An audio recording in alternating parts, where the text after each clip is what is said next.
rocking with the best.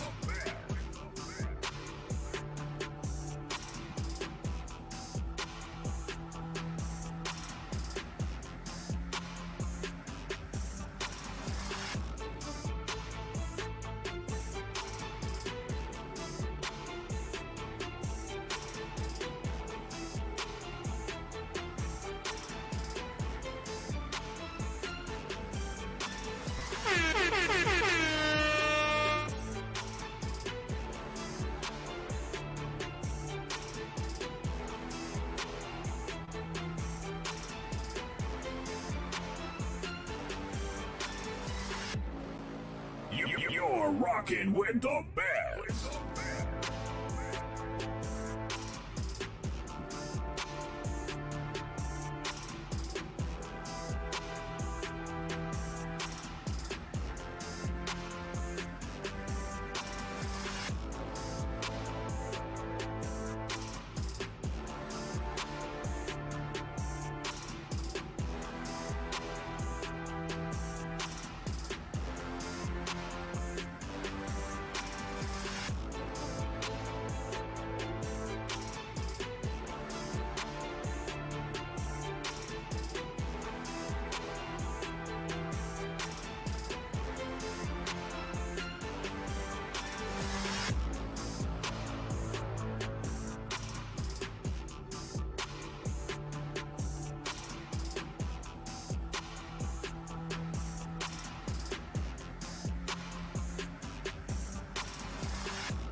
Peace and welcome to the culture here on the Black Star Network. I'm your host, Farajii Muhammad. Thank you so much for tuning in and being a part of the conversation, folks. Happy Thursday. Let's get right into it. Today, we're going to talk about how the Baltimore Sun newspaper, the major publication in Baltimore, has officially been bought by a conservative owner.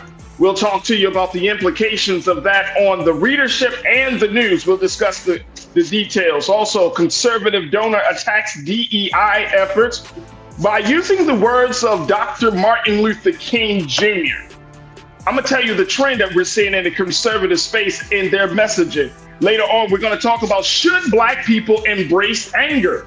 How a new look at the emotion of anger, especially its impact on Black men and Black women. We're asking this question because maybe we need to redefine how we are angry in America. We'll have that conversation. And I got something special for you as we're talking about should you thank yourself in public when you are awarded. Stay with us. It's all happening on today's edition of The Culture right here on the Black Star Network. Let's go.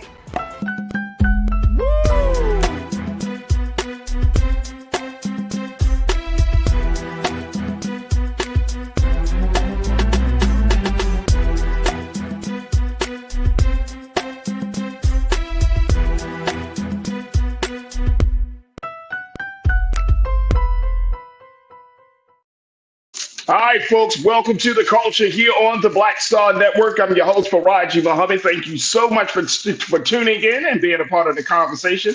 Happy Thursday. Happy Thursday. There we go.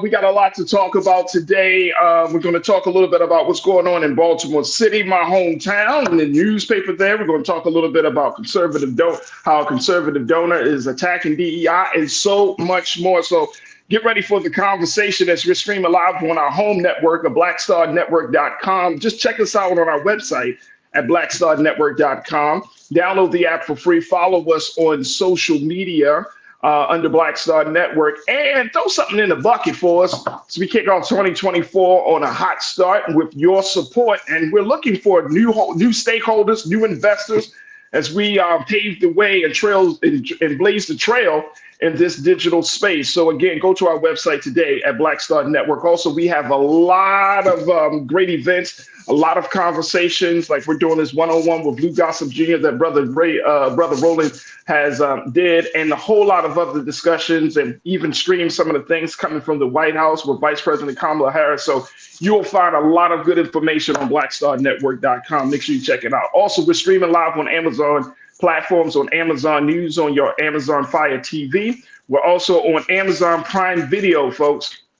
Make sure you check us out. Find us on the Prime Video app, on the live TV, the news, or find us on Amazon.com under Prime Video, then Live TV, then News. And you can definitely see us there. We're also on the Freevee Network. You can check us out on now under News. You'll find Black Star Network, and we're on Plex TV 24 hours a day, 7 days a week. Just search for Black Star Network on Plex TV or find us under Live TV and News and Opinion. All right, let me check this out as we are streaming live also on Brother Roland's Facebook page. Make sure you can watch the show there. Also on Brother Roland's YouTube channel, you can watch the show there. And folks are checking in from all around the country. Let me check in. Let's do a little roll call with the culture crew. There we go. I see y'all. Ming, Lee, Natasha, Serge. Welcome to the chat. Good to connect with you, Ming. Ming, why you got that face like that? Ming got that little crazy, that crazy, funny looking emoji. Ming, welcome to the chat. Pastor Damon Blissett, always in there. There we go. Robin Welch, good to connect with you. The ABX girl. Hiya, ABX girl. Thank you so much for checking in. Yeah, Robin, it is Thursday. Woo, we almost there. Cindy D, I see you. Thank you for checking in. The Stephanie Humphrey channel is checking in as always. The Stephanie Humphrey channel. Thank you so much. Stephen C. Mitchell. Yes, that's right. Stephen C. Mitchell, you're already jumping into the conversation. I love it. The Sun will become the New York Post now. Wow. Jamie P., thank you so much for checking in. Who else we got? Smooth Approach. I see you. Good afternoon to you, Smooth Approach. Always good to hear from you. Uncle Craig's Jerky. You checked in. Ravonda Lynch checking in. Tiana, my sister. Hey, Tiana. Good to connect with you. Who we got? Gerald Robinson checking in from the great city of Detroit. Deidre Hall is checking in as well. And folks, you can do the same. Again, we're streaming live on Roland Martin's YouTube page and Roland Martin's Facebook page. And big shout out to the crew on the Facebook page and the crew on the X platform. We truly, truly appreciate it. There we go. Folks, we got my brother joining us as he does on Thursdays. I'm so happy, and I'm always excited to talk to my brother, man. He is a diversity, equity, inclusion specialist. He is also doing some work in activism and social justice. And can we say political strategist? Are you a political strategist? No, now, yes. But look at the hair is flowing. Just brother, flowing.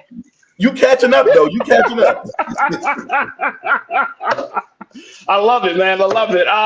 Brother Sinedu, welcome. I hope your new year has been fantastic, bro. And always good to see you. First, let's talk a little bit about this situation in Baltimore. The Baltimore Sun, the big newspaper in Baltimore, has been around for over 100 years. It has officially announced that it has been bought by Sinclair Broadcasting David D. Smith. He serves as the executive chairman of the Sinclair Broadcasting chain, and he's an active contributor to conservative causes. I've seen some postings on social media, Brother Sinedu, saying folks are like, David D. Smith bought the Baltimore Sun. What should we expect? So I'm going to pose that question to you first, bro. What do you expect to see from the Sun at this point? I mean, it will be in lockstep. I mean, the people who own the Sun and David Smith are not too far apart. I just think now it's more blatant. David Smith has come a long way from when he was in his 20s selling pornographic content in Baltimore, okay? He's come a long way. He's now running the second biggest media group in the country, who has over 193 stations. And it's really important to say that because when you own TV stations like this in local markets, you control how news is perceived or what news is important. So I was reading, because you got to do a little research before you come on here. I don't want to just say things from my point of view. There was a study done, I think in 2019. I forget who did it. I'll come back to you with who did it, but it analyzed the channels that they own, the media group, and they realized that their channels were taking out more local news and putting more national news. And in this day and age where we had a converging of white nationalists descend upon our nation's capital and disrupt the peace, people who own networks like that could be very dangerous to small town people who don't have some of the issues that the national news is talking about. But now if we're watching that news, it can now trigger people on a national movement to do certain things. So we should be a little bit concerned. We should be a little bit concerned. I've been reading a number of reports, Brother Sinedu, from people who used to work for The Sun, former reporters, former writers and whatnot. David Simon, the creator of The Wire and Homicide, he said The Sun hasn't been he posted a tweet on the X platform saying The Sun hasn't been the same as a shell of its former self. Other writers have expressed concern. When Mr. David Smith met with the staff at The Sun this past Tuesday, talking about the directions they have described, and this is based upon those who were there, and of course it was under anonymity, but they described the mood being very down, that folks kind of felt a little bit dejected, a little bit depleted, and very, very concerned about it. And I think that it is important to us to understand the power of information, why this is so important for us to at least discuss. For those who don't know, Baltimore has a Black population. It has gone down over the years, but it still remains to be a majority population, about 60 to 65% Black in the city of Baltimore. And the Baltimore Sun is the primary newspaper. Now, it is rivaling. There are some other newspapers that have cropped up over the past couple of years, like the Baltimore Banner and whatnot, which is Baltimore Banner is more digital. The Baltimore Sun is also, you have the paper and you have it online. Afro. And of course, the Baltimore Afro. But the Sun is still considered to be the primary source of information for the city of Baltimore, especially a Black Baltimore. And I know we got to take our first pause, but Brother Sinedu, when we talk about how do we ensure that the voices of Black people in a majority Black city is being expressed, the stories of Black people will be told properly, I want to get your take on that. Look, crew, I want y'all to jump in on the chat. If you have connected to any of this, if you want to discuss, what do you think may happen in a majority Black city where the newspaper is under a conservative owner? What's your take on that? What do you expect? And maybe in some other cities that this has happened. I would love to hear what you got to say. Post your comments on the chat as we're streaming live on Brother Roland's Facebook page, Brother Roland's YouTube channel. And of course, I want y'all to stay tuned. Just getting started right here on The Culture on the Black Star Network. We'll be right back.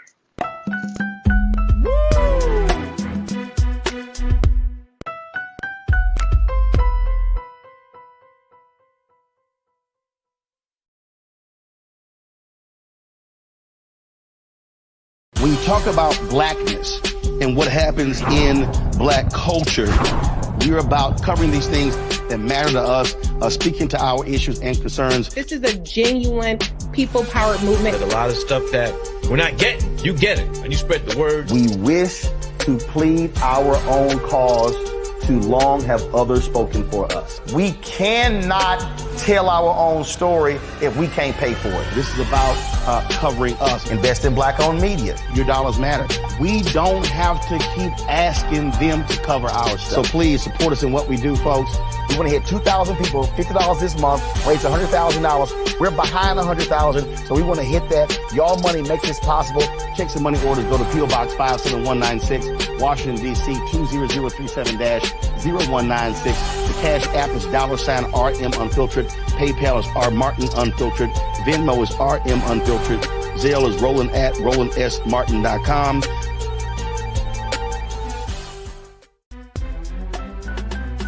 I'm Farajii Muhammad, live from LA. And this is The Culture. The Culture is a two-way conversation. You and me. We talk about the stories, politics, the good, the bad, and the downright ugly. So join our community every day at 3 p.m. Eastern and let your voice be heard. Hey, we're all in this together. So let's talk about it and see what kind of trouble we can get into. It's The Culture. Weekdays at 3, only on the Black Star Network. Folks, Black Star Network is peace. Oh, no punches! I'm real revolutionary right now.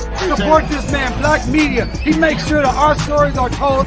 Thank you for being the voice of Black America, Roland. Stay Black. I love y'all. All momentum we have now We have to keep this going. The video looks phenomenal. See, there's a difference between Black Star Network and Black-owned media and something like CNN. You can't be black-owned media and be scared. It's time to be smart. Bring your eyeballs home.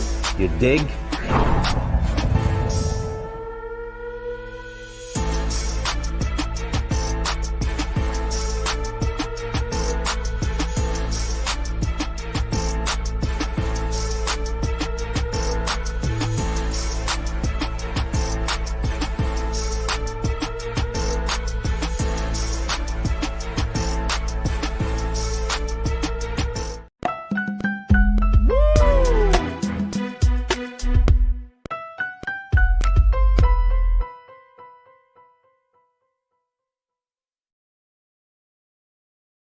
All right, folks, welcome back to The Culture here on the Black Star Network. I'm your host, Farajii Muhammad. We're kicking off the conversations talking about the announcement coming from Baltimore, where the Baltimore Sun, the major newspaper in the city of Baltimore, has officially been bought by a conservative owner, Mr. David D. Smith, who is the executive chairman for Sinclair Broadcasting Group.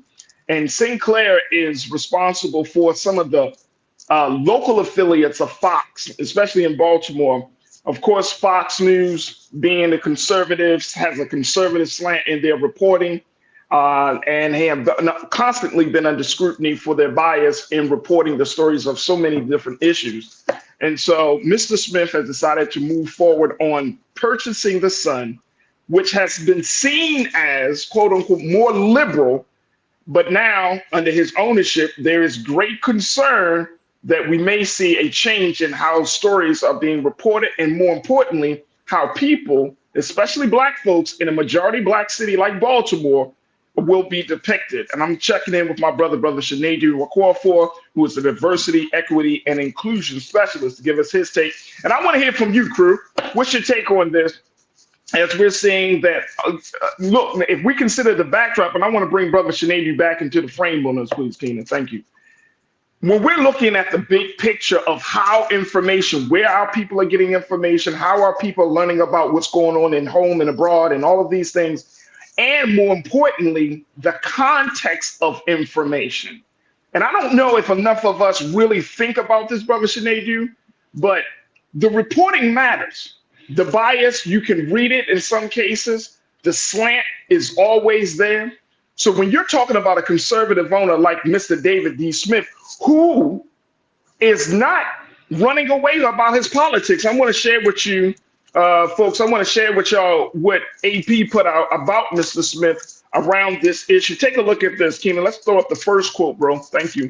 Talking about David D. Smith. It said, David D. Smith, executive chairman of the Sinclair Broadcasting chain and an active contributor to conservative culture causes, has bought Baltimore Sun Media from the investment firm Alden Global Capital. The purchase price was not disclosed. Smith made clear that he used his personal resources to purchase the Sun, which will not fall under the Sinclair umbrella and will be under local ownership for the first time in 38 years. He also told the newspaper he had one partner, Armstrong Williams, a commentator who hosts a show on Sinclair affiliates. Let's go back real quick. If you're not familiar with Armstrong Williams, folks, Armstrong Williams is he's a Black man. He's in the GOP. He's a major voice within the GOP. I think he ran for office at one point, brother Sinedu. But he is, as you can see, he's a partner in this whole process. So you have a Black GOP, you have a white conservative who are looking to take over the Sun.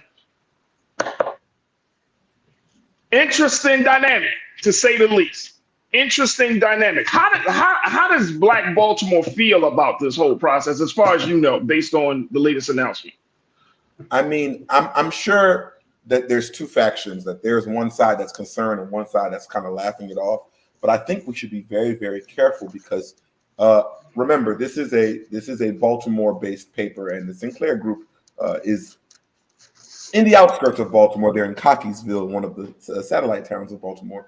But I think what's important to mention here is that pay attention to what's happening in Maryland.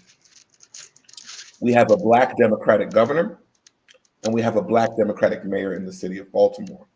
Since that mayor has been in the city of Baltimore, see, it's easy to talk down on Baltimore and talk up crime when it's happening and the numbers aren't changing. But for the first time in almost 30 years, the homicide rate actually went down. Right. Drastically.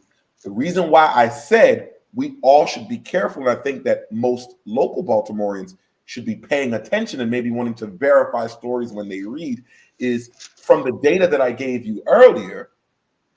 The Sinclair Group is known that when they buy stations, they put down local and put on national. So I say that to say, if Baltimore starts to feel safer by statistics and data, he can make sure that the Sun starts to report maybe other type of news that is not quite Baltimore, that might be Chicago or other cities that are not doing as well, and kind of trying to jam it together to say there is crime here as well, which has been a conservative talking point. And I think we have to be careful because that strategy has worked in their base. Excellent point. Excellent point. Let me go to what some of the crew members are saying about this issue as we talk about the conservative ownership of the Baltimore Sun. Robin Welch, you checked in around this. You said publishing more lies. You also suggested that, Robin, that people should start to unsubscribe to the Sun. Do you think that has that been part of the talk as far as you know, Brother Shanadu? That people will not?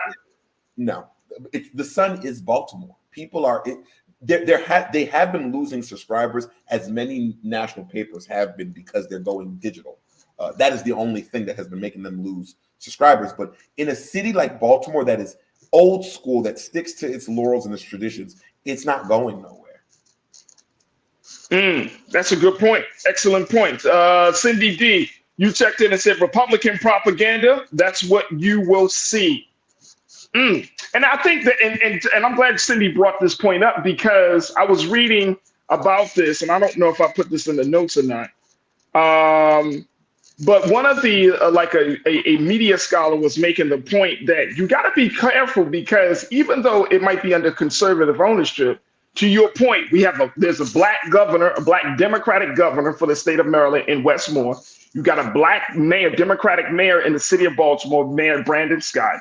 You have Democrats outnumber Republicans overwhelmingly in the city of Baltimore and in the state of Maryland. But how does that fit? That, of course, the Baltimore Sun is Baltimore, but you still have the Capital Gazette. You still have other publications around the state. So with you talking about that political landscape of trying to push that part of the agenda in a Democratic stronghold like Maryland, how do you think that's going to fit?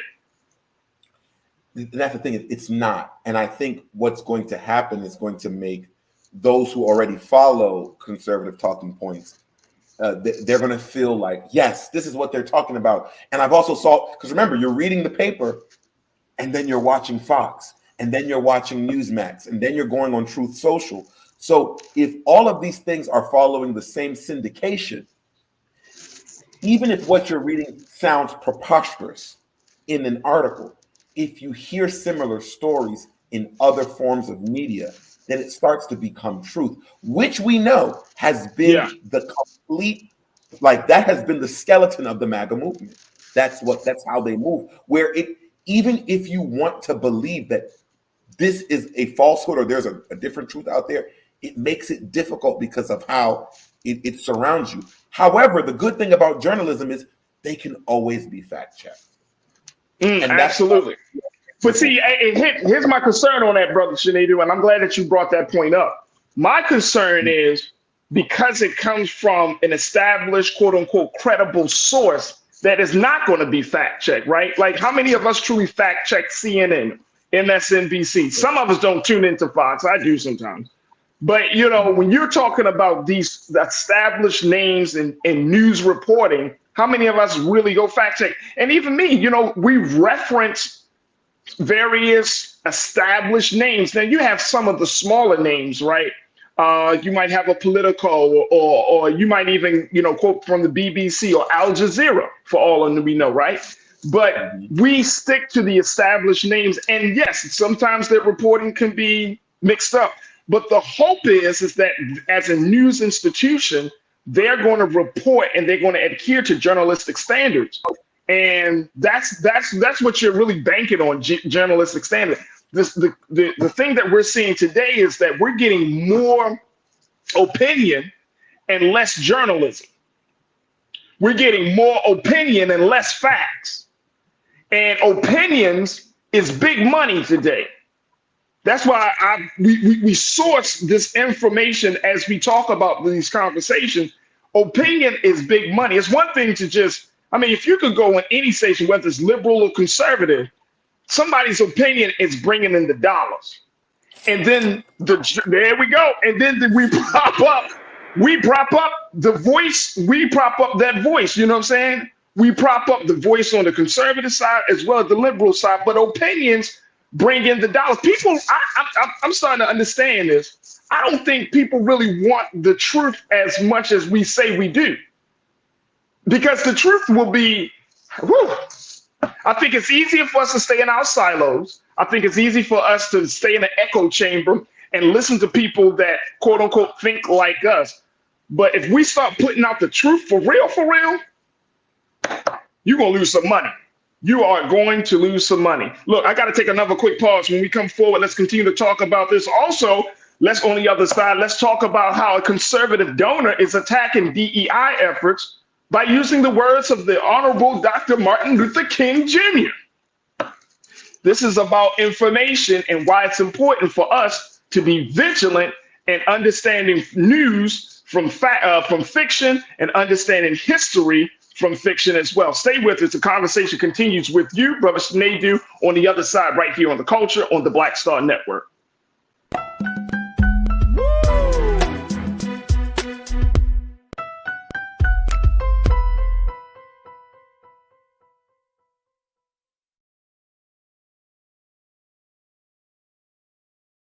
Pull up a chair, take your seat. The Black Tape with me, Dr. Greg Carr, here on the Black Star Network. Every week, we'll take a deeper dive into the world we're living in. Join the conversation only on the Black Star Network.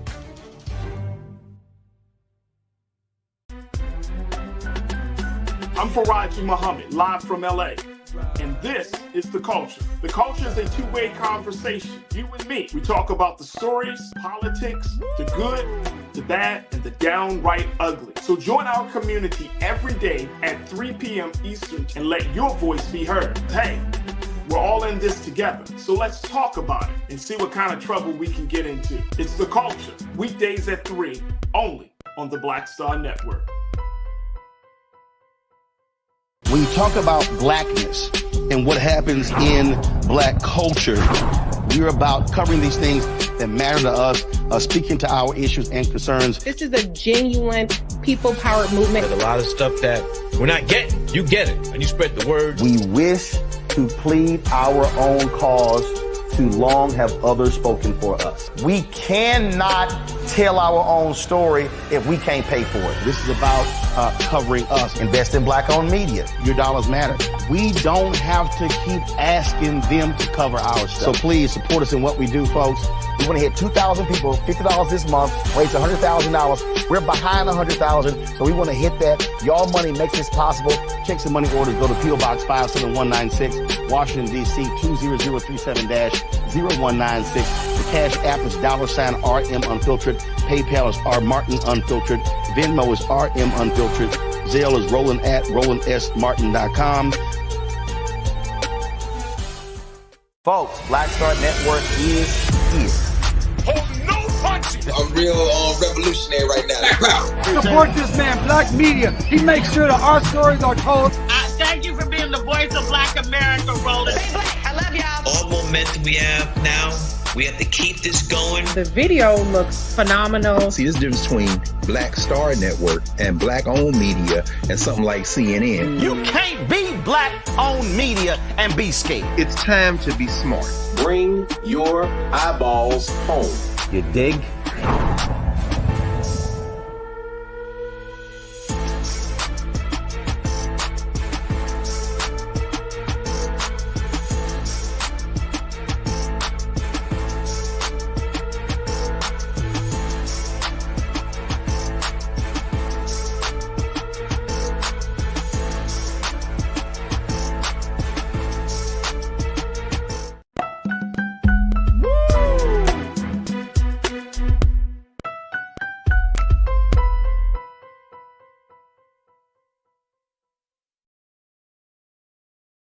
All right, folks, welcome back to the culture here on the Black Star Network. I'm your host, Farajii Muhammad. We've been talking about the Baltimore Sun newspaper being bought by conservative owner David D. Smith of Sinclair Broadcasting Group, and talking about the implications of that in the reporting of news and the overall direction of information to a majority Black city like Baltimore, where over the city's population is over 65% is Black.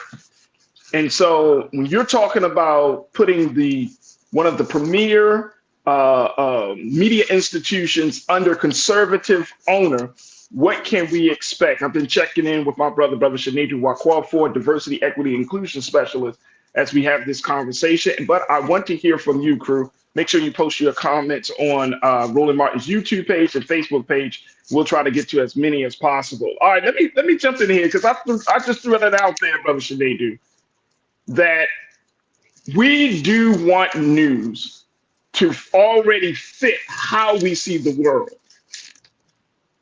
And it's easy to fall into that trap. And I have to consciously and intentionally tell myself, you can't just read news that fits how you already see the world. And instead of reading news that comes from different sources. Now, I think, everybody is saying, brother Shanedu, like this 2024 will be the year of truth.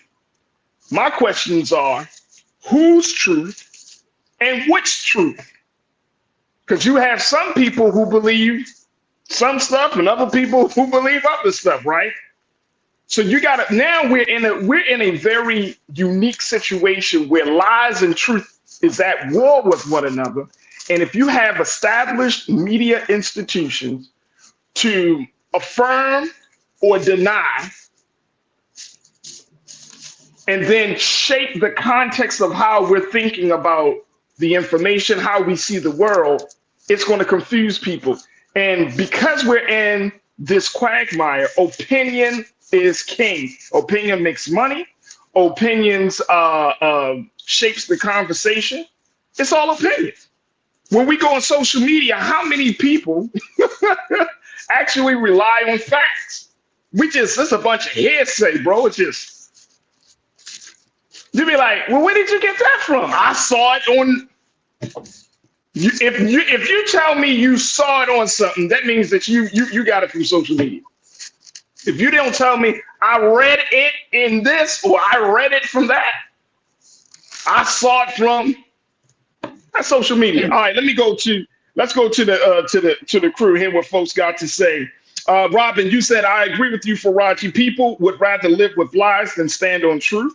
I think there's a lot of people that are scared of what the truth would do. 2024, the year of renewal, is here. You agree with that, brother Shanedu? You think that people would rather live with lies than stand on truth? And I think this is a great comment, Robin Welch. Thank you.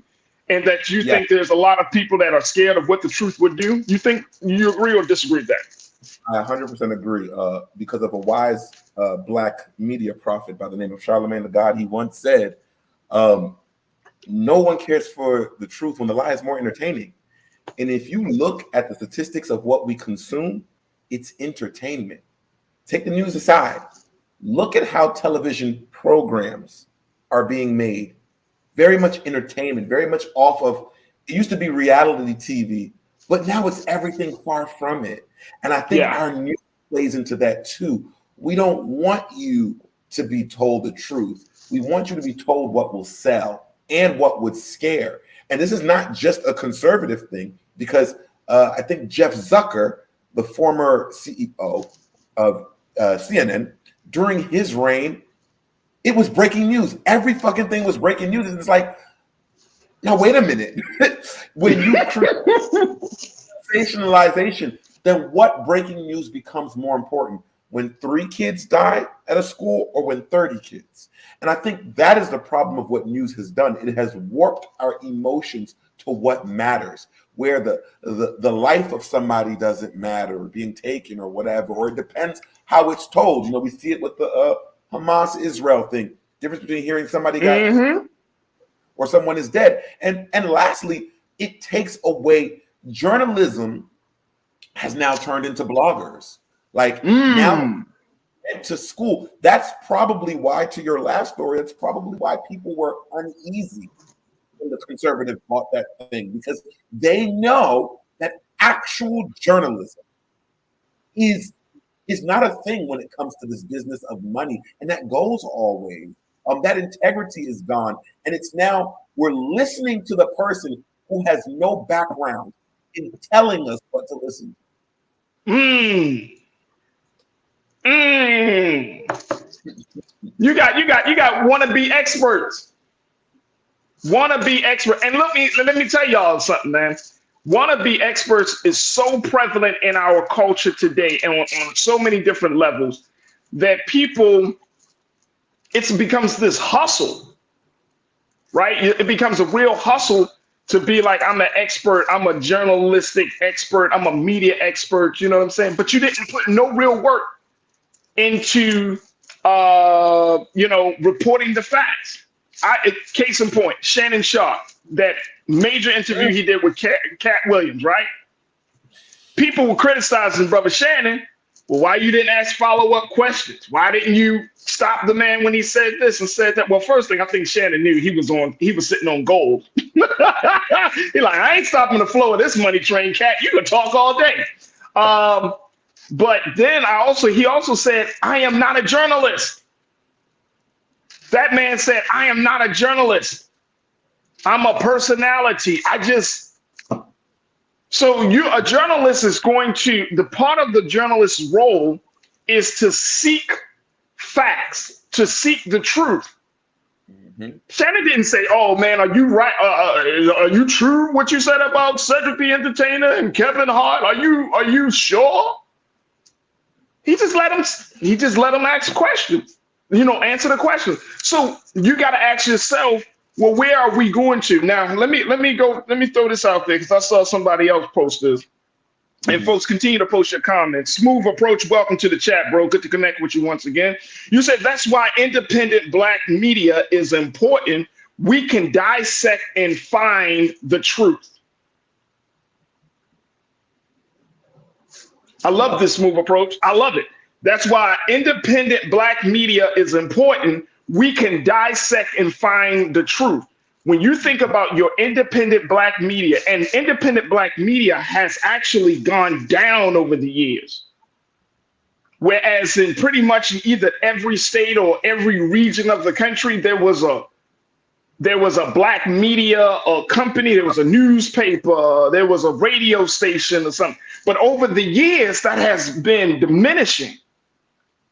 So you have the Afro, you have the Final Call, you might have the some small Black newspaper in certain towns of the country, right? But they're not on a big level. You got Black Star Network in the digital space, right? Where it's a Black independent media outlet. But how many Black Star networks are in existence in the digital space? You know what I'm saying? How many Black news stations are on TV today? Remember back in the day, we used to have, I watched this brother on BET for years, Brother Ed Gordon. Then we had my sister that was on, what's the sister's name that was on BET? That was, she was dynamic. I mean, you had all of this Black talent, and look what happened. It just got disrupted. And so over the years, you got to ask yourself the question, and I mean, I know we got some folks that are conspiracy theorists. You got to ask, like, is this by design that Black people, going back to Smooth Approach, that Black people aren't able to dissect and find the truth on our own? Now we got to rely on other folks to talk to us about our media, what's important, what's not important, other folks to determine what is news and what we, like you said, what's breaking news. What's breaking news in one part of America may not be breaking news in other part of America. You see what I'm saying? I remember, Brother Sinead, if you remember this, of course, when Freddie Gray broke out back in 2015, and it was reported all over the world that there was an uprising in Baltimore. There was a rebellion in Baltimore. But I've actually talked to people, and they were like, man, we ain't know about that. In other parts of the country, they were like, I mean, I kind of saw that. And at the time, we are on the streets. We trying to handle all this stuff. We thinking this is the next Michael Brown. You know what I'm saying? And to some people, that thing was far from of importance. It speaks volumes. It speaks volumes. Pauline Hurt, you said yes, it is by design, Farajii. By design.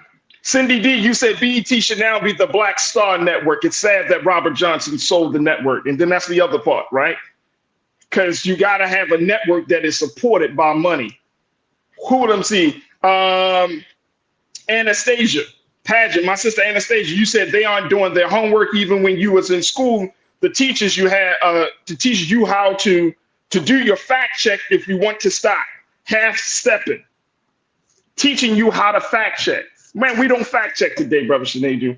Look, what's your final word on this? What should Black folks from around the country and Black folks in Baltimore, how should we handle this moment right now?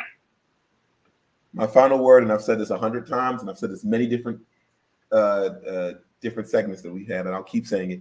The problem has always been integration, and it's going to always go back to that, because once we integrate it into their system, and we could be Americans like you, we stopped having the need for having businesses like us. So now all of a sudden the national carrier is better than the local carrier. That's why I can say NBC is telling me the truth, and this is little Black Star Network there. We got to stop doing that. We got to stop doing that. We have to pay attention, because most all news is local, is what they say. But them nationalizing the news, it's no conspiracy. It's just data. Look at the data. We have to be careful with how we consume. And a lot of it is not only what they're putting out, it's what we decide to take in. Because the same way you could turn on NBC and Fox, you could also turn on Black Star Network, right? And what you could do, should you choose, is do a side-by-side comparison. And if you see that in 2 or 3 different segments on both networks, that Black Star makes more sense and it's more credible, then that's who you follow. It's not just because who's big. Bigger is not always better. Absolutely, absolutely. I want to throw this out there, and then we got to take another quick pause. Educate to free us. Welcome to the chat. Welcome to the crew. You posted something I really like. You said independent Black media is important, but people don't know the difference between Black owned and Black targeted. Many owned and controlled by the oppressor. Huge difference. Huge difference. Foxhole, Black targeted. Black targeted. Black targeted. Black Star Network, Black owned and Black targeted. Yeah. Huge difference, y'all. If you need a reminder, just remember good old Don Lemon on CNN. Black, there it is. Black targeted, white owned. Black owned and Black targeted. And I'm educate to free us. I love that, because I think that is an important, because Black targeted. Let me just say it. Let's talk about it. You know, if it's BET, Black targeted. It was used to be Black owned, right? But now it's Black targeted. And there's a difference, and you can tell the difference. You can feel the difference. And as you say, Brother Sinedu, if you did a quality control test side by side, you can tell the difference. Let me see this one last one right here. Lori, you said Jacqueline Reed from BET. I think that was her. What the sister name from BET, the anchor? I feel bad because her name escapes me at this moment, but absolutely. Look, I got to take another pause. Let's talk about how the conservatives are trying to disrupt the effort of DEI using Dr. King's words. Is an absolute tragedy of how they're twisting the words of one of our great leaders and why they are doing it. Stay with us. That conversation is up next here on The Culture on the Black Star Network.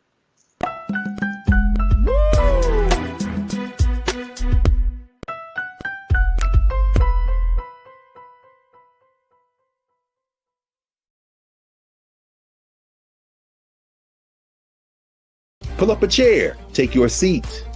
The Black Tape with me, Dr. Greg Carr, here on the Black Star Network.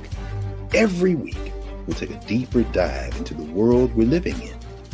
Join the conversation only on the Black Star Network.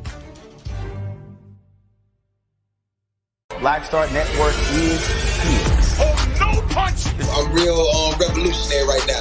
Thank you for being the voice of Black America. All momentum we have now, we have to keep this going. The video looks phenomenal. See, there's a difference between Black Star Network and Black-owned media and something like CNN. You can't be Black-owned media and be scared. It's time to be smart. Bring your eyeballs home. You dig?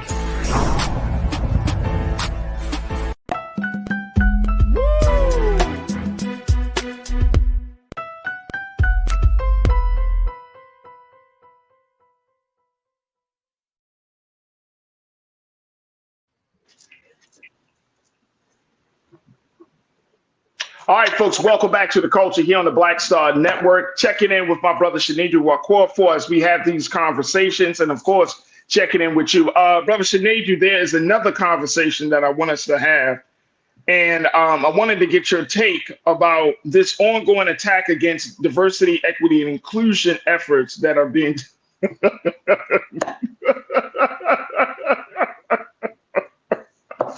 My brother went back in the chair. He was like, "Oh." And look, this is again, we're talking about messaging. This is talking about truth. We're talking about intent. This is a story around that. Conservative donor, Mr. Bill Ackman, the same Bill Ackman who was in the integral part in pushing former Harvard president Claudine Gay out of her position as Harvard president. Billionaire conservative donor. The same Bill Ackman whose wife was actually charged with plagiarizing. The same charge that he brought up against Claudine Gay that she wasn't found guilty of, but his own wife was found guilty of. Yeah, that guy, Bill Ackman. And so Bill Ackman, in a conversation and in a meeting, he was speaking with ex-owner Elon Musk and Representative Dean Phillips of Minnesota, who is a long-shot Democratic presidential candidate on the King's birthday. He called the DEI efforts the DEI movement. And he said it's an ideology that went against the tenets of King's 1963 I Have a Dream speech. Let me just tell y'all something, please. Look, man. Come on, let's keep this thing. Hold on. Before we get into what he said, I just want to make this very clear. Let's stop minimizing Dr. King to a damn speech, man.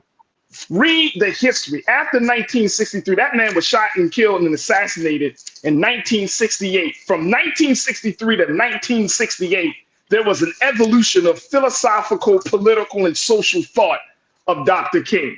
Y'all need to learn the history. Don't let people keep him at I have a dream.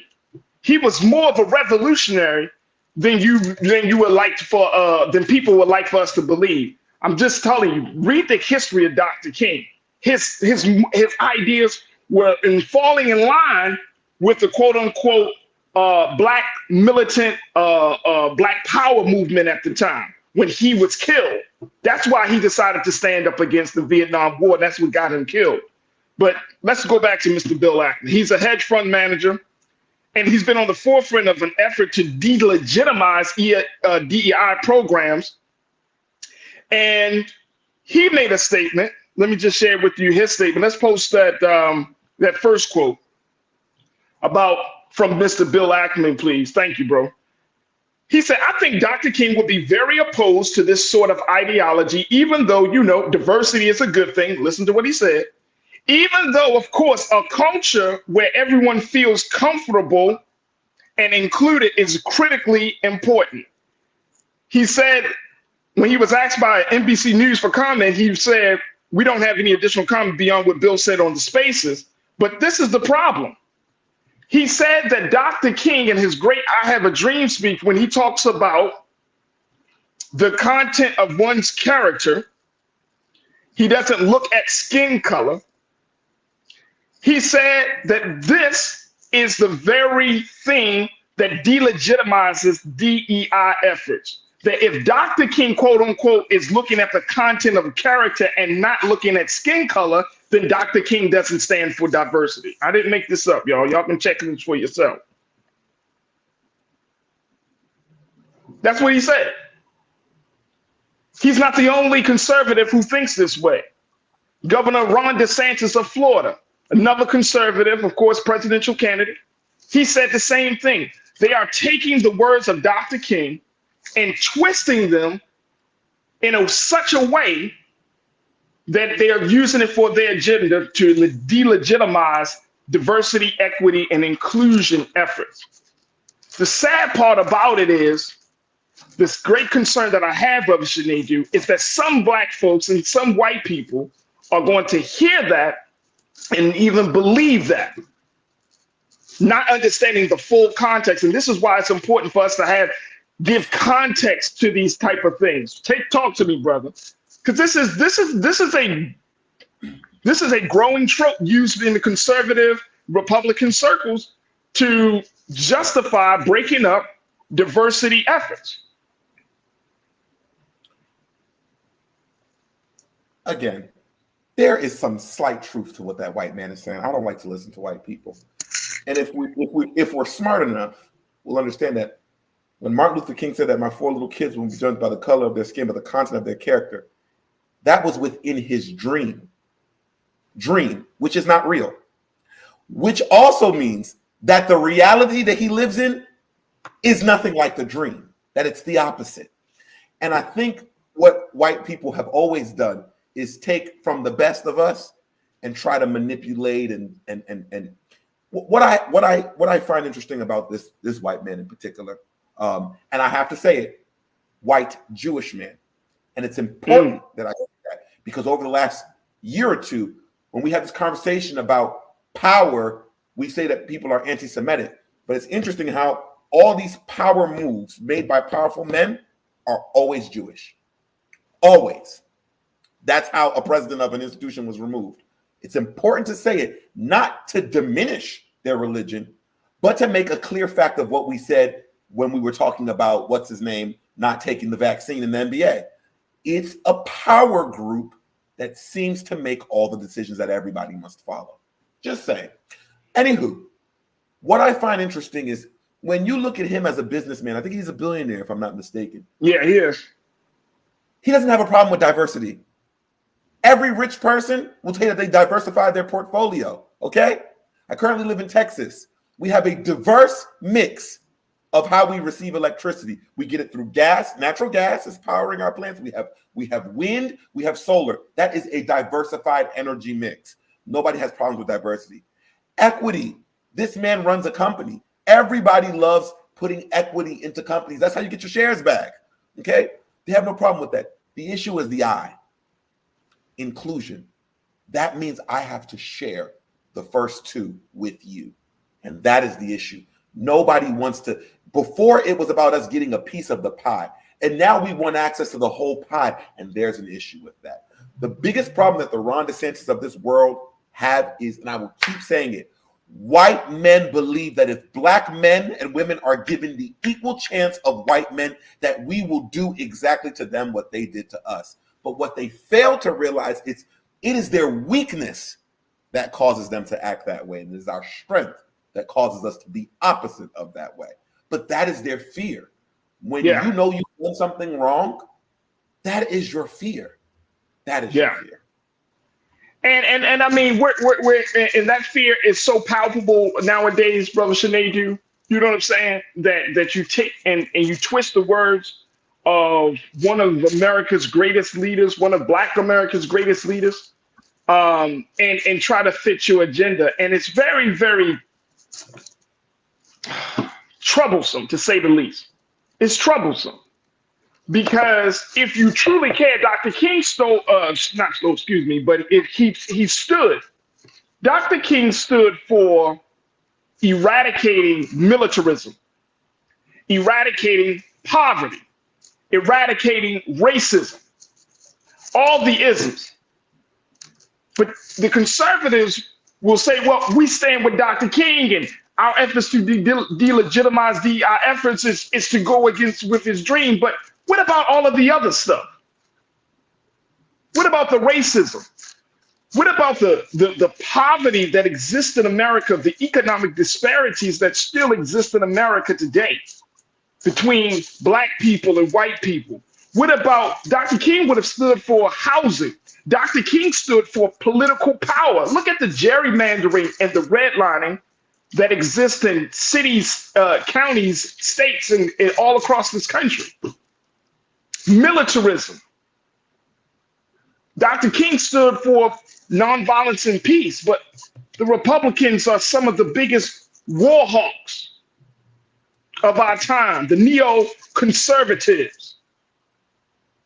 See, this is the problem, and I'm sure a lot of Black folks, of course we don't listen to like conservative donors, and we're not expecting, we don't give no real credence to certain voices, but it's just the audacity to take that man's word from 1963. Again, if you looked at the history of Dr. King, by the time in 1968, he was in a different headspace. He was evolved. And this is what y'all hold on to. It's sad. Absolutely sad. Let me see this. Cindy D, you said they didn't want us to have any of the pie. Right. Right. Robin Welch, you said the mind is yet so strong, but oh so weak. So yes, people will hear that and be confused, and they will not do the work to study and critically think for themselves. Come on. Come on. Look at that word you just used. Critically think. Wasn't that the first thing they attacked? Critical race theory. They want to take away your critical thinking skills first, right? And then dismantle everything else. Right, right. So how, very quickly, Brother Shanadu, how are DEI and the specialists like yourself, DEI programs and efforts? I mean, because we're at a culture war, we're at a diversity attack. How is the industry taking all of this? Here's the truth. People are just talking. They're just talking. Okay. They're just talking. It is on the front end, it is very scary. People are losing jobs, people are losing. But let me tell you something to your point. On the back end, it'll never happen because of one thing. And I'll tell you what that one thing is. Militarization. You just said that's how this country works, right? What is the most important? There is one important piece that our military needs that is not made here. And those are called the semiconductors. And that's made by a company in Taiwan, TSMC. Okay? They're building, I think, a $20 or $30 billion fabrication plant here in America. Guess who you're going to need to do all that? Guess who has that knowledge to do all that, the work, and who has the know-how, the wherewithal to do all of those works? They're foreign people. They're foreign people. So no matter what these conservatives say on the front end, in order to make your America First agenda works, America don't have the education to make America First work. So you need people from out of town, you'll need people from out of the country. And in order to make them feel good about working for you and leaving their country, you gotta hire a DEI officer. So if America wants to protect its sovereignty, which is based on its militarization, it will be begging for DEI. You mark my words. And if America wants to protect its sustainability, if America gets back into a space where it's not opening its doors for Black, Brown, Asians, women, and all groups of people to be a part of this country in a very real and significant way. If America is not doing that, America is not going to survive for too long. It's not going to survive for too long. And we're seeing that. Institutions are falling, systems are breaking apart, and the rich class, the elite class, those who, and I'm speaking of the white rich elite class who want to try to dictate the agenda, y'all, they're going to be frustrated because you can't stop diversity now. It's happening. The genie is out the lamp, bro. It's happening.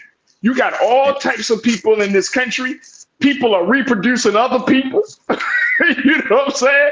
You can't stop this thing. You can't put this thing back. You can't tell people, man, go back to your country and all that stuff. Then America is either going to have to accommodate or going to be suffering in terms of sustainability. You got the final word, bro. I just think, again, be careful with rhetoric. Rhetoric is very powerful. Remember, a man got into office and said he's going to build a wall and do this. And most of what he said he was going to do, he did a little bit of it, but he didn't really do it. what these people are doing, how they work together, is just to make you afraid and fearful, which is a slavery. Now, when you stand up outside of that fear, they really can't do anything. And we saw that with the Montgomery boycotts. We saw that with the sit-ins, so on and so forth. We're in a different time now. But I think it's important that when we see this thing, we should be fearful, but we should also face it head on and stay local. I'll leave you with this last thing. The whole thing we're talking about today is the importance of local media and why it's important. Let me make an example here. Dr. King, fortunately, one of the greatest Black men that live in this country, unfortunately, he was seen as the big media. He was seen as the big corporations, right? Very big name. Everybody knew him, can meet with the president, so on and so forth. But as he came to his last years, you know what he ended up being like? Come on. Local news, Malcolm X, the ones that are in the community, that have the voice of the street. So if you ain't learned nothing from us today, keep your information local and support Black local news. All movements start local. All revolutions start local. Yes, sir. You can't have no national revolution. Come on. You can't be no national movement, no national revolution if there isn't any local action. It's just that simple. Brother Sinedu, I always appreciate you, man. You always bring some insight. Thank you so much. God willing, we'll be reconnecting with you next week. But thank you so much for being so good for the culture, bro. Appreciate you, brother. Appreciate you. All right, we got to take a quick pause. When we come forward, let's switch gears a little bit. Let's talk about getting in touch with our emotions. We've been having a lot of emotional conversations this week, but today I wanted us to talk about this emotion of anger. And should Black people embrace anger? Should we redefine our relationship with the emotion of anger? I'm going to be checking in with our life coach, personal coach, Trinette Collier, to talk to us a little bit about this. And later on, let's talk about something else that I think is very important, which is the idea of thanking yourself publicly. Yeah, I'm gonna share the story around the sister Niecy Nash Betts and how when she won her award for her role in Dharma, how she thanked herself, and how some people were like, really, you thank yourself? We'll have that conversation. Stay with us. All that's happening on the other side right here on The Culture on the Black Star Network.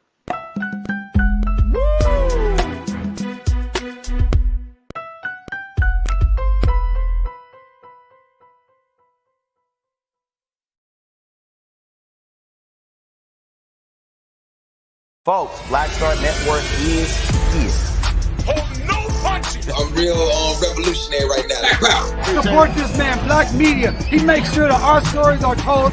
Thank you for being the voice of Black America, Roland. Stay black. I love y'all. All momentum we have now, we have to keep this going. The video looks phenomenal. See, there's a difference between Black Star Network and Black-owned media and something like CNN. You can't be Black-owned media and be scared. It's time to be smart. Bring your eyeballs home. You dig?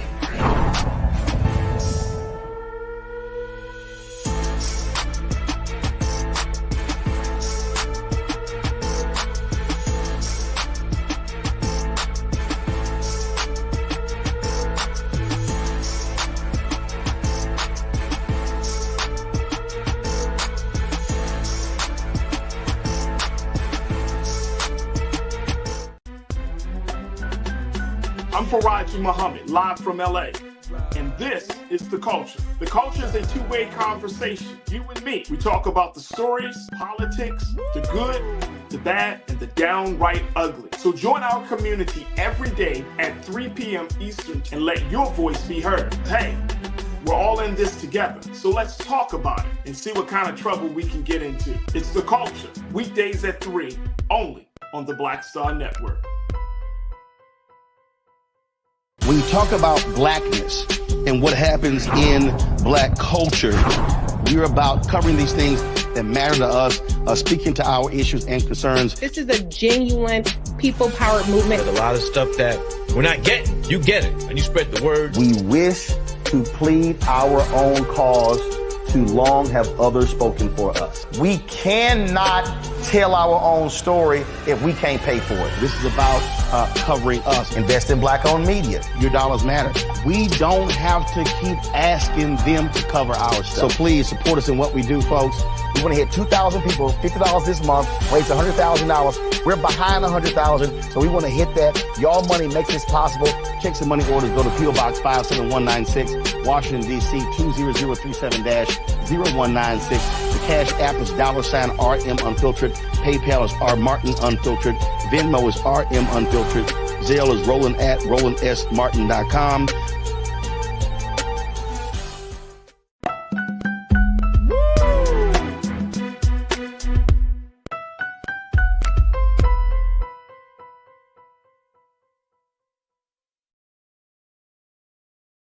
All right, folks, welcome back to The Culture here on the Black Star Network. I'm your host, Farajii Muhammad. Thank you so much for tuning in and being a part of the conversation. Happy Thursday. Welcome to the second half of the show as we're streaming live on a number of different platforms. First, our home platform of blackstarnetwork.com. Make sure you do your due diligence, folks.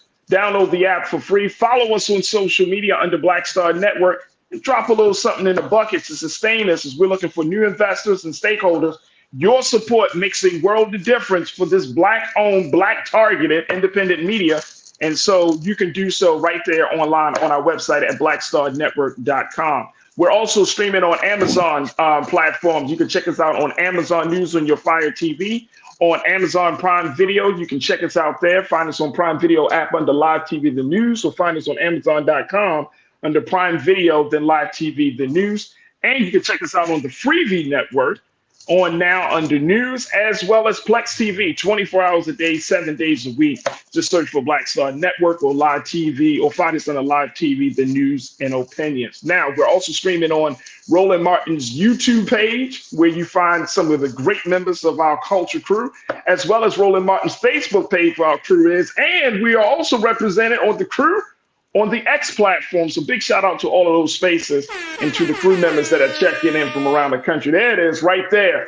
Let's switch gears. I wanted to talk about the emotion of anger. And folks, y'all know culturally, as Black folks in this country, we have always been told when we cannot be angry.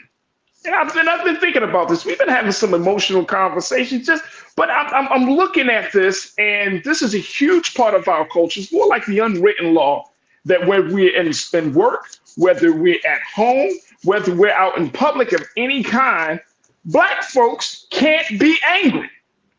Now, I saw this piece in Essence Magazine, and I sent it to my sister Trinette, who is joining us. She is a relationships coach. She is a personal coach, licensed personal coach, and she is an author. She is a speaker. So she's here to join us as she's been doing, kicking off for 2024. Trinette, welcome to the culture once again. Always good to have you, my sister. Hey. But if we talk about anger, the emotion of anger, and I thought this was so fascinating. There was a story that ran at Essence Magazine on essence.com.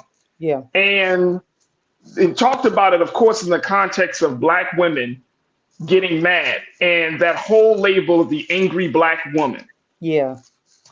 And now in this particular piece, Essence is saying, sisters, get mad. You have every right to be angry about whatever is going on in your life. But I wanted to expand the conversation. Yeah. I wanted to not just talk to our sisters, but we got to talk to the brothers as well to get a sense of what we can do to reconnect with our anger. And that's why we're posing the question, should Black people embrace anger? Let me just share with y'all very quickly what it said in Essence, and then I want to get my sister Trinette's thoughts on this. Let's go with quote one, please, Keenan. One licensed psychotherapist by the name of Patrice Douglas, she said, being angry is our birthright. Woo. Yeah. And she said that being angry is one that was taken from us during slavery. Now, Ms. Douglas also said anger is a natural response to certain provocations, but because we were considered property and didn't have a say in things, We never had the privilege or permission to embrace and express our emotion appropriately. And anger can do so many great things for us as people. What? She dropped a jewel on that one. You did. She dropped the jewel on that one. I love it. I love it. Let's talk about this. Do you agree with our sister Patrice Douglas on this? Is anger our birthright, and has it been taken because of our experience in chattel slavery? I do agree with it, because we have not been given the opportunity to express ourselves. You know, as a relationship coach, I've literally had anger problems, and I didn't realize it until later on in life.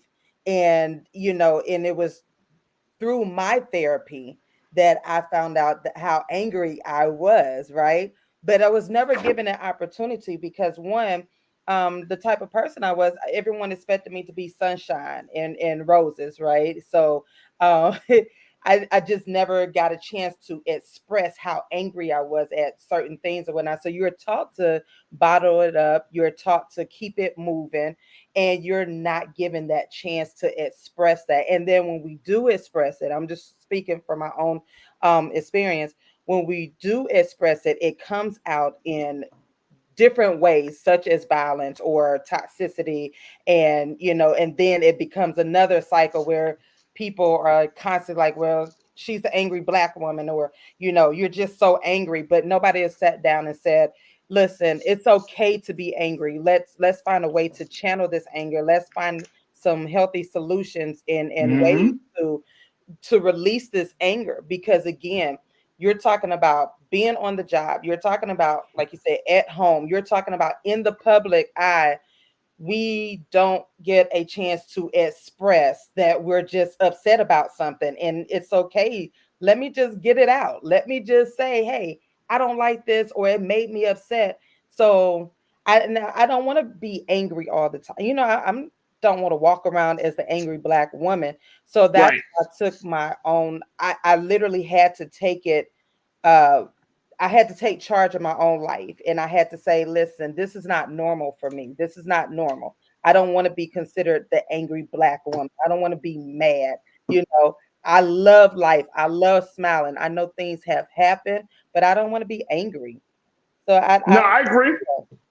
I definitely agree. And there are a couple of things. There are so many different layers to this that I'm hopefully we can get to them, Trinette. But our anger is a part of a natural response. I want to go back to what Patrice Douglas, the psychotherapist, had said about that. Because when we were enslaved, when our ancestors and our people were in chattel slavery, we had to hold in. It was beaten into us and conditioned into us to be joyous about our circumstances. Right. The great myth that white people who came to the shores of Africa saved us from savagery. Right. You know, some of us may have been taught that when we were in schools, they came to do us a service by putting us in chattel slavery and removing us from our homes and our origin of our origin. Right. So that's a myth. But even during the period of chattel slavery, we were taught to be grateful. Yeah.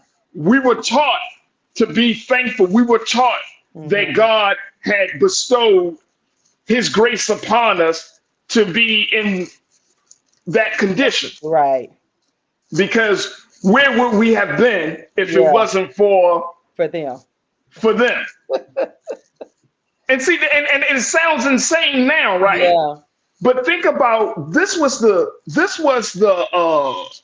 ideology that our grandparents, great grandparents lived by. And then if you get once we came out of chattel slavery, we started living under Jim Crow. Yeah. And that whole idea of you again being grateful in your servile position in life. Yeah. Yeah. You can't show no anger. And it is one of the most toxic and most unhealthy ways of being when you can't express anger. Because what, as Dr. Patrice said, as the psychotherapist said, it is natural for you to get angry when you have been provoked. Right. And when you don't recognize the natural, then you become unnatural in your existence. I'm gonna just say that again, y'all, because some of y'all may have missed it. When you don't recognize the natural, a lot of us don't want to even acknowledge that we have certain feelings when things happen in our lives.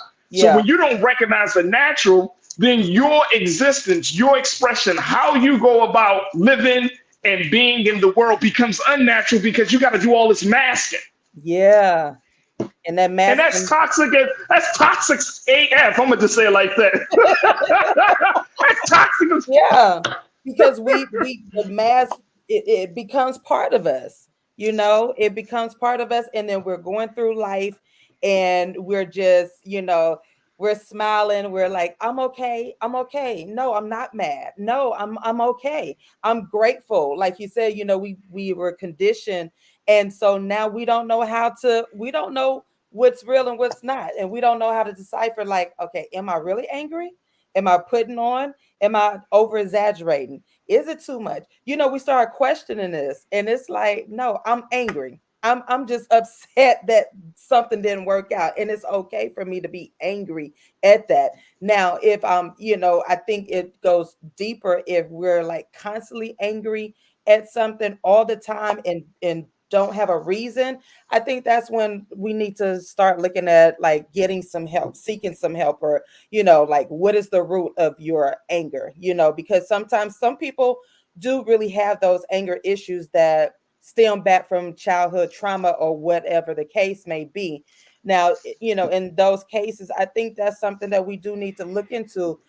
But if you're just, you know, not allowing people to just express themselves, like, no, he fixed my car wrong. The car was, you know, he misdiagnosed my car and now I have to pay out extra money. I'm angry about that versus saying, oh, she's an angry Black woman and she don't know what she's talking about. You know, that has happened to me, you know, and to a lot of women in general. You know, it's like, no, I'm trying to express that something is not right, but you're taking it to the next level. And now you're calling me an angry Black woman because I'm upset I have to pay spend extra money. You know, come on. Extra layer. There are layers to all of this. Absolutely. Yeah. Look, we got to take a quick pause from there.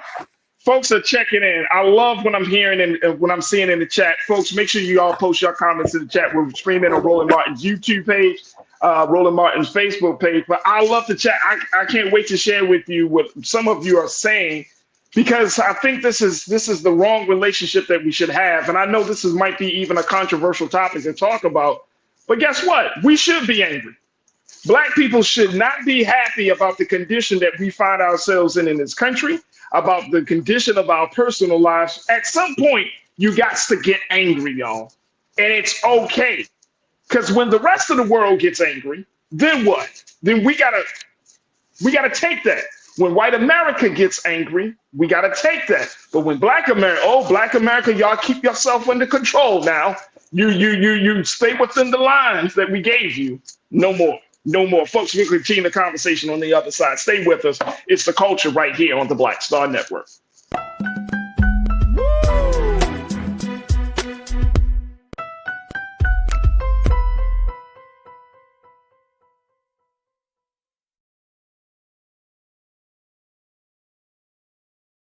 Hatred on the streets, a horrific scene, a white nationalist rally that descended into deadly violence.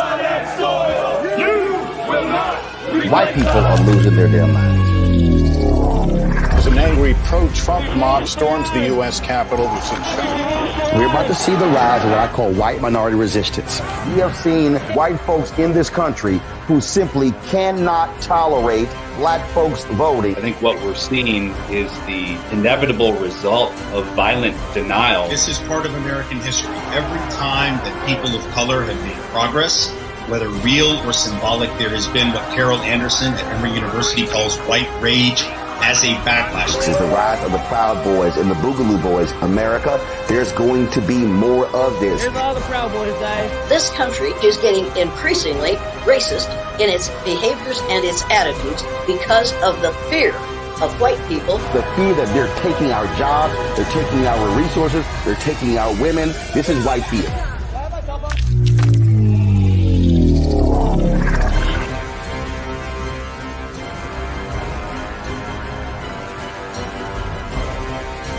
We just have one of the oldest cultures that's desperately needed for mutual salvation. That's the consciousness.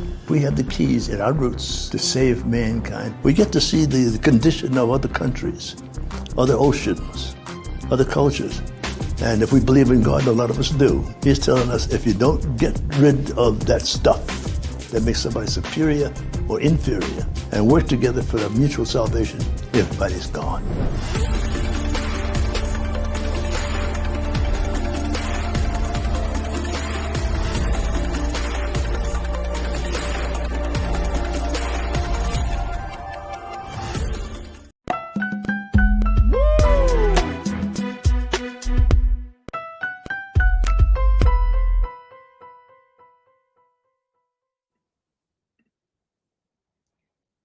All right, folks, welcome back to The Culture here on the Black Star Network. I'm your host, Farajii Muhammad, joined by my sister, Trinette Collier Green, who is the inspirationalist. She's a relationship coach, and she's talking to us about this idea, this question that we're posing: should Black people embrace anger? And if we don't think about this, and some of us may not even think about this, but this is such a part of our culture where we are told to stay under control, to not get angry, even when we are provoked, whether it's by the police, whether it's by a neighbor, whether it's by a coworker or a colleague.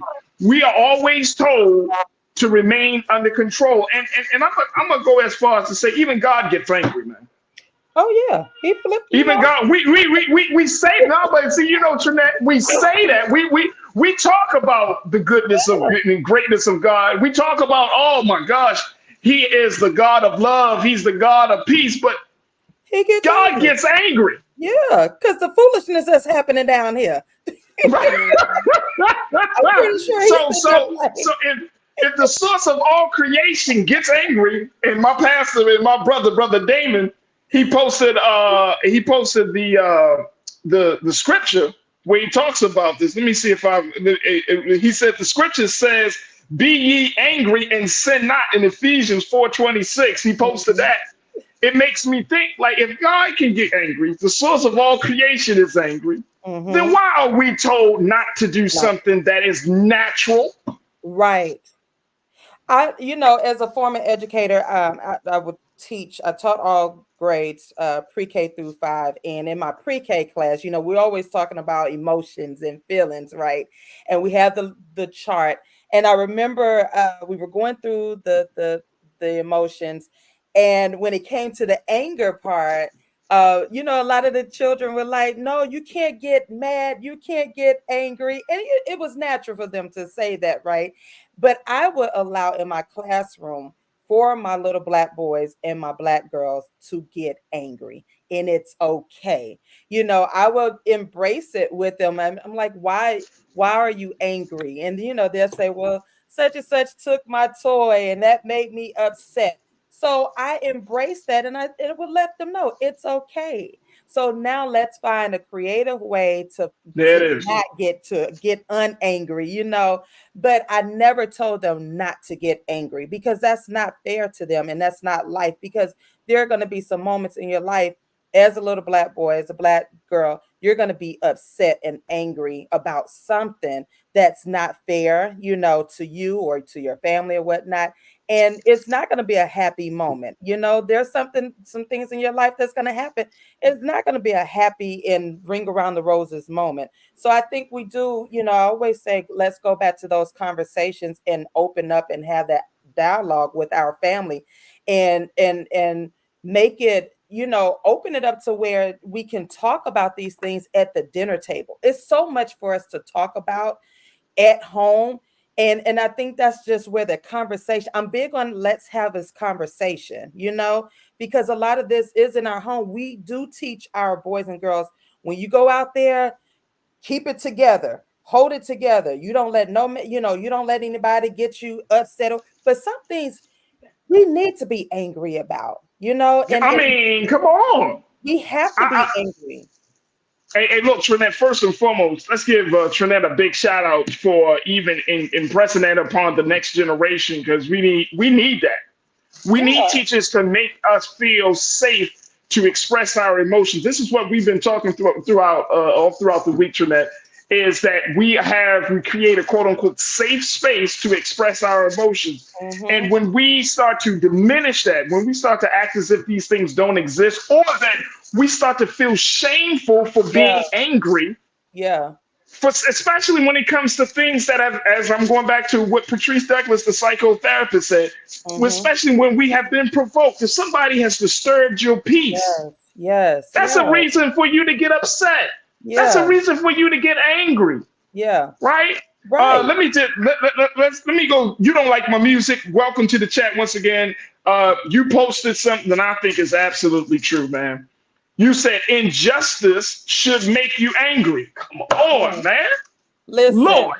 I have to be responsible in what I say over time, especially being, you know, in my position, and I'm good with that.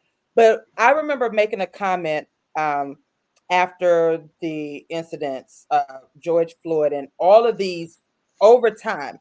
And I said, why aren't we angry? Why are we fussing with each other about what should be burned down? Don't get me wrong. I don't want anybody to lose their job. I don't want anybody to burn down anything, but why are we up our own, you know, community or whatnot? And then, you know, I remember having this dialogue with other brothers and sisters. Well, you know, we have to express our anger in a different way. And I just blurt out, like, why? We're mad. Somebody killed one of our brothers in public. Why do we have to sit back and hold it in? These emotions, we are not given the chance to talk about this because it's like well, you know, that's just the way things. No, like, give us a chance to talk. Give us a chance to express how we're feeling, because we are angry. And it's a lot of the pandemic had a lot of us angry, you know, but we were not given a chance to express that. We're like, okay, get back to work, keep the world going. And then our children coming back into school, and they're upset because a lot of changes took place and nobody sat down to talk to them about these changes. So now you have little children, Black boys and girls, who are now, they're angry about, okay, now people are trying to make us learn, you know, now we have to adjust to a new way of living. Things are not back on track, but nobody's giving us a chance to talk about these things. And so that, you know, we are angry. And so my question would be, why not? How come we cannot express that? Why are we taught, and why are we continuing to teach each other that the anger is we have to hold it in? And I'm going back to the psychotherapist. It comes from our time in slavery to accept punishment, right? To accept oppression and tyranny, to the point where if you even speak out against oppression and tyranny, you're seen as the enemy. Yes. Ain't that crazy? Wow. I mean, that's where we see it, right?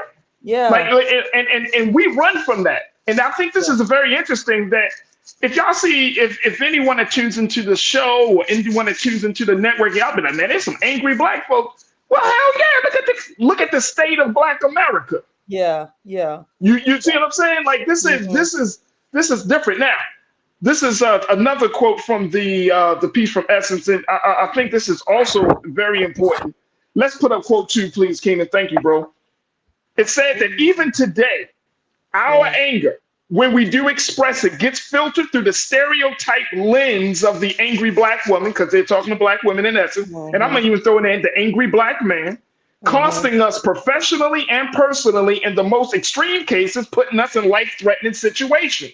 Yeah. Aware of these outcomes, many Black women and men have opted out of exploring their anger and learned into being unbothered instead.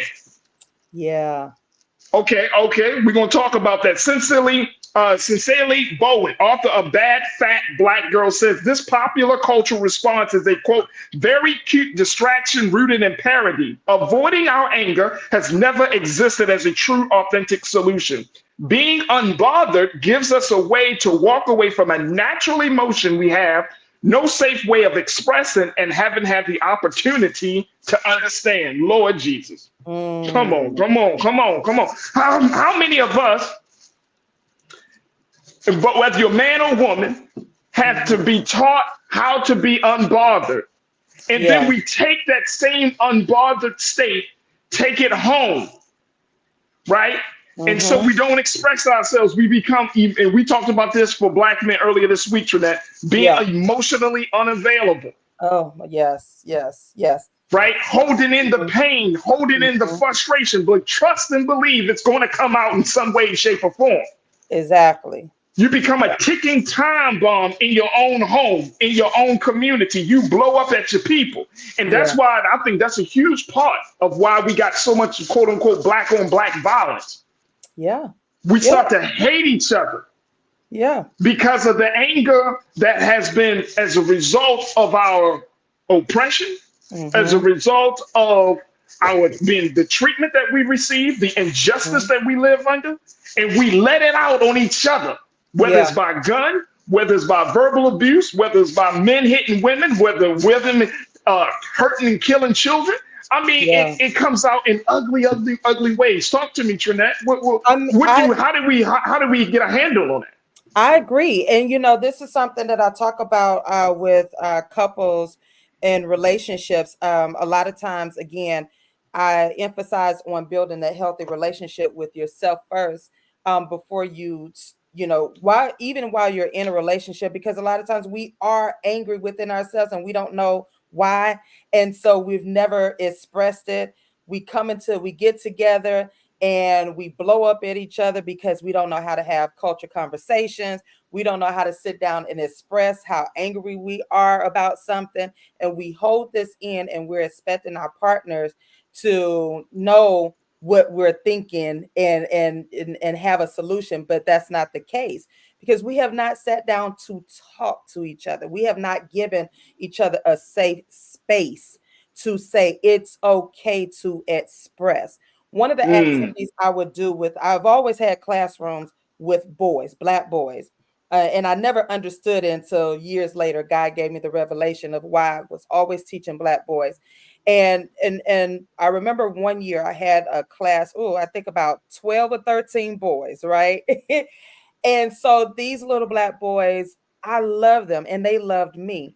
But I had some angry little boys in the room. And I remember one of the exercises, I said, listen, we're not going to do any work today. Just take a crayon, take a color marker, whatever you want to do, and scribble all on the desk. Get on the floor and scribble on the floor. Now, we've been taught not to write on walls and desks and the floors, right? But my boys, what I knew I needed for my boys at that time, they needed to express. And Farajii, when I tell you, I put on some soft music, right? And I just remember my boys just scribbling away. And one of my babies said he was mad. And I said, why are you mad? And he went down this list of things that were happening at home to him. Wow. And I had tears in my eyes because he wasn't the only one. But the way he was scribbling and just all on the table, I can get rid of I can clean that up with Clorox wipes, right? But it was just that moment of freedom that I allowed. That was that safe space. And that's why I always encourage people inside your homes, create that safe space, because we are living in a place where we don't have that space where we can express, even within our own community. People are like, you don't need to be angry. That's just hereditary. No, it's something bothering us. Come on. Let it out. Let's find a creative way. And that was a creative way that I learned with my students at that time. And at the end of the hour, my boys were fine, right? So that was something part of the classroom that I let them do. If they were angry, they would let me know, and then I would tell them, "Hey, find a little square on your table or somewhere, and scribble it out, and then we could talk about it and come on back." But we have to Absolutely. find these creative ways to allow each other to express how we're feeling. And we're not doing that. Not even in our own community, we're not doing that. And if that is a part of the solution in terms of giving each other space, because I know sometimes in our interactions with one another as Black folks, right? When one person is angry, then the next person in the same conflict, they get angrier than the other person getting, and nobody wants to walk away. Nobody's just saying, "Hey, look, let's just put this thing on pause for a minute," right? Or if that does happen, you have one person that says, "Let's put this thing on a pause," and the other person's just going at it. And we see this in male-female relationships a lot. I saw a situation, Trinette, years ago. The man, obviously, him and his lady, this was while I was in Baltimore, came storming out the house. I'm watching this whole thing play out. He came storming out the house into, major intersection. He's walking out. The sister is running behind him. She's still in her house clothes. All the back and forth. Yeah. And he's like trying to walk away. Yeah. And she is going at. He stops. I said, "Oh, Lord." He turns around and he says to her, gets up in her face and said some words to her, and continues to try to walk, and she's still going at it. And I'm thinking to myself, sister. My sister, you got to know when to because this man is about 10 seconds away from knocking you into the street. Yeah. And I'm saying that sometimes we do have to recognize that you can't keep pushing people's buttons, right? And this is so prevalent. Same thing. Men do it with women and everything, but we thinking walking away is a punk thing, right? Like, I can't walk away. I'm gonna show this person that I ain't no punk.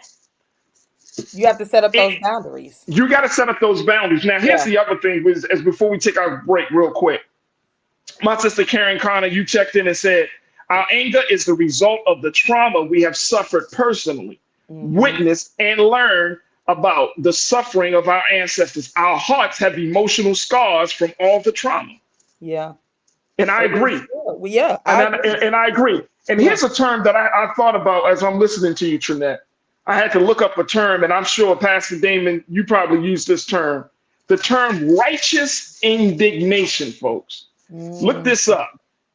Righteous indignation is anger driven by contempt, according to one definition. We are angry because we are disgusted at something we perceive to be morally incorrect. So we use the term righteous indignation because the wrong that has been committed by us is on a moral level. We feel it morally. We feel it in our bones. So going back to what You Don't Like My Music said in terms of injustice, that's a moral violation that the human being can't be afforded certain opportunities. We're talking about the right to vote. We done that when that right to vote has been removed or when it becomes threatened, that's a cause for righteous indignation.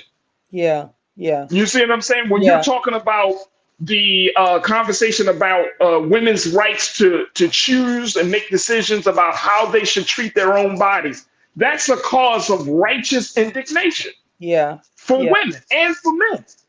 So, there's a way to be angry. And I think some of our crew members in the chat talked about this. You just got to learn how to control your anger. And I think that's the part. That's the part. Talk to me about that. Let me take a quick pause. So I feel like we do have to learn how to control that anger. We do have to, teach our children, you just don't go up and hit anybody when you're angry. You're not going to throw anything, but you have a right to express that. And what does that look like? We have to show our children, what does that look like? And even show our partners, our family members, what does expressing yourself look like? You know, what does being angry mean? Are you able to express how angry you are in our household? And you know, what does it look like? I think it's just a matter of showing each other what it looks like, because some of us don't know how what it looks like. So we do, you know, we lash out with the words, the verbal abuse, the physical abuse, and not just between men and women, but between sisters and your siblings, between I'm watching parents fight with their children. Come on. I just witnessed, not witnessed personally, but just saw something on the internet where a father shot his son. And know, and I'm thinking like, wow, this was anger built up. And somewhere down the line, nobody was able to express this or share it. And like, what happened? So I'm seeing this more and more in our relationships, and especially in our families. And that's scary. Those are ticking time bombs, and everybody probably has just passed it on. Oh, well, you know, that's how they do, and they just gonna argue. And this, no, if it gets to that point, there's a major problem. There's a major problem. Absolutely. Let me see. The Stephanie Humphrey channel, you posted something. You said, I used to have, and since I truly appreciate you posting this, you said, I used to have free release journaling at the start of the summer academy class I taught with high schoolers. We went around and shared if we wanted. It was powerful. I love that idea, Stephanie Humphrey channel. Yes. Writing down, you're taking a moment to write down how you're feeling, getting it all out on paper. It's like that old methodology, that old method of like, you know, writing a letter to somebody and never sending it. I still do that. Do you write a letter to yourself? Right. Listen, them 10-page letters. I got 25-page letters. Okay. Hey, look. We journal. Yes. We take a time out. Some of us, we might meditate. Some of us may go to prayer. You know what I'm saying? I've gone to the prayer rug when I've been in a very angry state. Yeah. And watch what that does with 5 minutes, 10 minutes of communion with your creator. Yes. However you find your peace, man. Yeah. And however you find your peace. But I'm going to just say this, as we've got to wrap up this part. It's okay to be angry. Yes. You just got to find ways. And then we all grown-ass adults at this point. Yeah. We understand what trauma has done. We understand then what toxic parenting has done, because we have all been experienced some level of toxic parenting or something as growing up. But at this point in our lives, and if you're watching this show, there's a certain level of consciousness you have. You know you can find a way to find your peace, to get back into balance and equilibrium with yourself. Yeah. It's okay to be angry, but if you stay angry all the time, how can you feel the love? How can you feel the warmth of other people? Exactly. I agree. How can you find the space in your heart to love yourself again? Or even, let's go even further, right, Trinette? How can you find space in your heart to reconcile your differences with the other person you're in conflict with? Exactly. Conflict resolution. We need it. Come on. Let's do it. Let's do it. We got to take a quick pause. When we come back, let's talk about Niecy Nash Betts, how she thanked herself during her award speech, and how some people say, you know what? That is revolutionary. I want to get your take on that as well, crew. And we'll check in with Trinette as well to get your take on this final conversation right here on The Culture on the Black Star Network.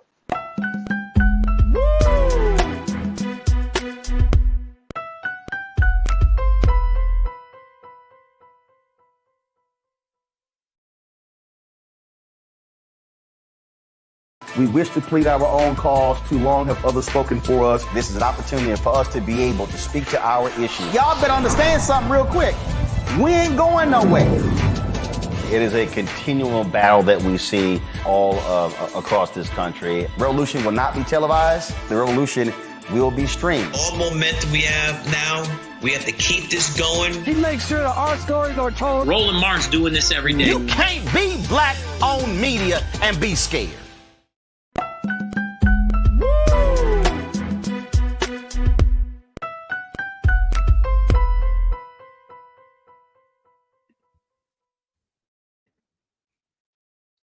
All right, folks, welcome back to The Culture here on the Black Star Network. I'm your host, Farajii Muhammad, joined by my sister, Trinette Collier-Green, who is the inspirationalist and relationship coach, and joining us. She joins us every Thursday here on The Culture. Let's talk about thanking yourself. Yeah. Niecy Nash Betts, who has kind of rose to fame from her pivotal role in the Comedy Central show Rescue. What's that? Reno 911. Yeah. Reno 911. She played in that show, which she was super funny in that. She has grown. She has moved on. She has risen to the top. She recently just was awarded an Emmy for her role in the Netflix show Dahmer, that talks about the story of Jeffrey Dahmer, and she played the black neighbor that was next to Dahmer at the time. And if y'all haven't seen Dahmer, whew, powerful. Yeah. Her role was pivotal in that limited series. She got the acceptance. She got the award at the Emmys. I want to play for you what she said, and then we'll talk a little bit about this as we wrap up the show. Let's cue up her acceptance speech from the Emmys. Take a look at this, folks.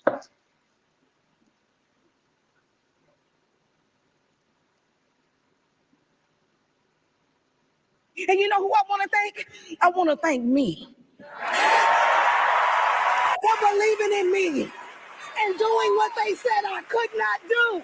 And I want to say to myself in front of all you beautiful people, go on, girl, with your bad self. You did that.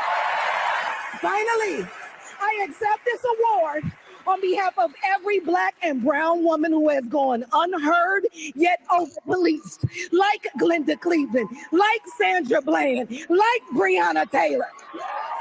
As an artist, my job is to speak truth to power, and baby, I'm gonna do it to the day I die. Mama, I won! Now, before she said that, just before, I don't want everybody to say, she came out, the first thing she did say, Trinette, was, I want to thank God Almighty for this divine moment. She did say that? So she did say that in that speech. Now, I want to play for you what she said after the awards ceremony, and in response to a question that was posed about her thanking herself publicly. Take a look.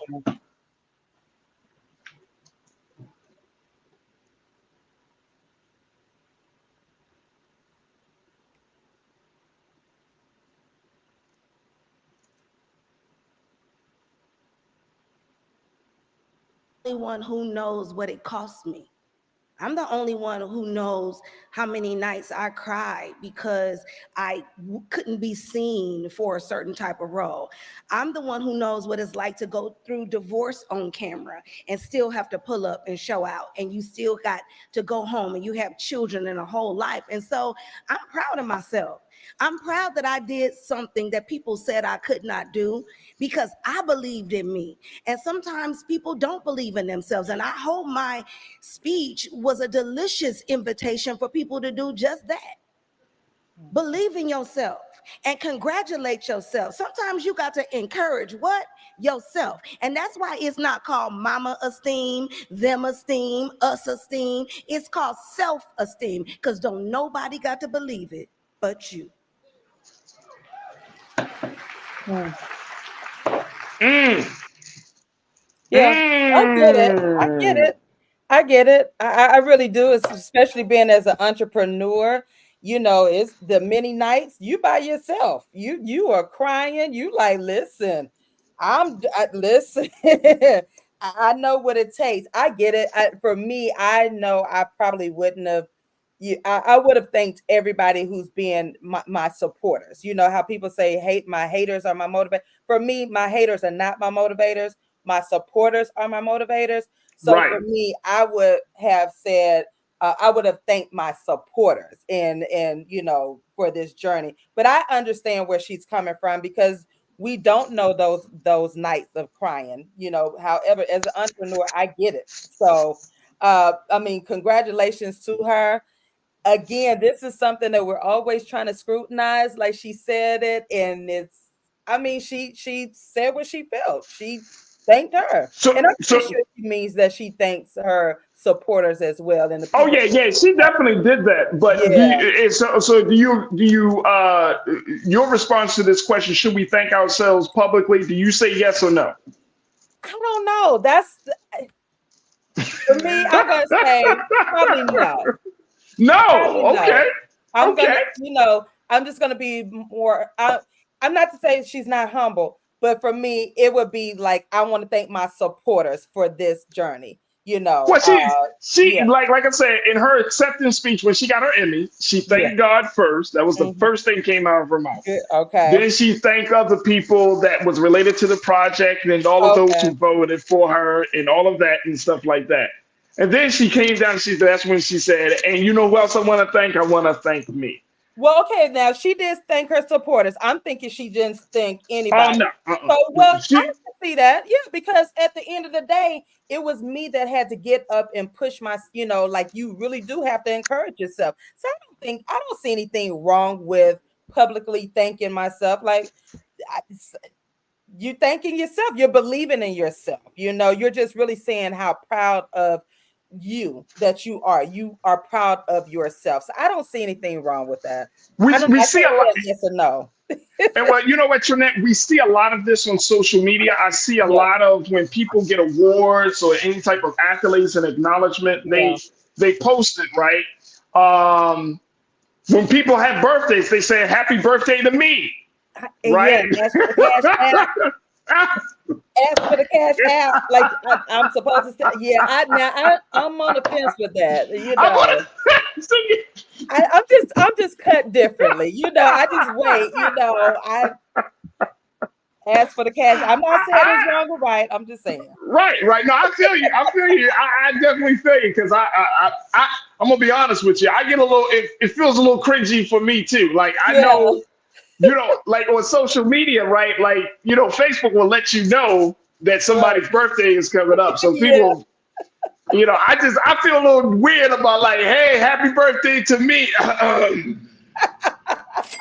Now I have put up a post like, hey, I'm blessed to see another year, XYZ. But then when I don't put the cash app, like you could bless me with, like that type of deal. I feel I'm like, oh wow, people really do this now. Like you can cash app me. Like, how I want to give you a birthday gift? I don't know you like that. Like, so I don't know. I think maybe I don't know if there's a thin line between the confidence and the arrogance, but I didn't see arrogance with her speech. Now you do have some people that are like, it ain't nothing but me, this and another. So I think, if you give off that air of arrogance, then I would have a problem with it. But I do get what she's saying. Like, hey, I've been on this journey. And if you didn't understand why I was acting the way I'm acting or whatnot, this is why. So yeah, I can see. I hear you.